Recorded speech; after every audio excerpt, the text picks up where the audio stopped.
عزيزي دفعة 2026 اللغة الفرنسية رجعت مادة أساسية. السلام عليكم ورحمة الله وبركاته، حبايبنا أبطالنا دفعة ثالثة ثانوي 2026. حبايب قلبي، بعد القرارات الأخيرة اللي صادرة عن وزارة التربية والتعليم إن بكل بساطة مادة اللغة الفرنسية مادة ليها امتحانها وليها بكل بساطة لجنة، وارتفع بكل بساطة درجة النجاح فيها من 12 درجة ل 20 درجة، والمادة ككل عليها 40 درجة، مع عودة بكل بساطة المقالي ومع عودة بكل بساطة الإيميل. قررنا محترم إن احنا نعمل لحضرتك نظام بكل بساطة محترم، وكورسات بكل بساطة عم الناس تتماشى مع النظام الجديد، وشرح جديد لدفعة 2026.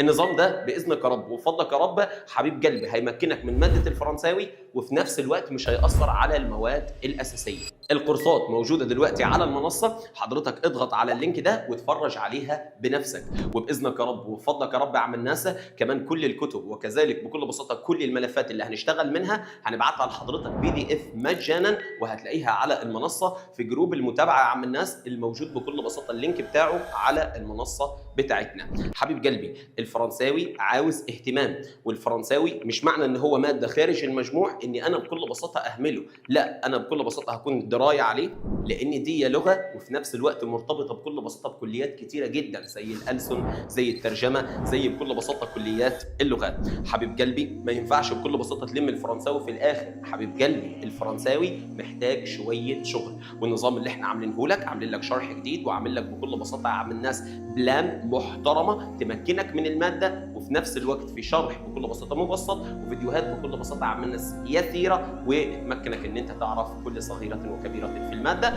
حبيب ربنا يرضيك وراضيك، ما تغلطش نفس غلطة دفعة 2025، وبإذنك يا رب وبفضلك يا رب مفيش حاجة تمنعك أبدا عن تحقيق حلمك. السلام عليكم.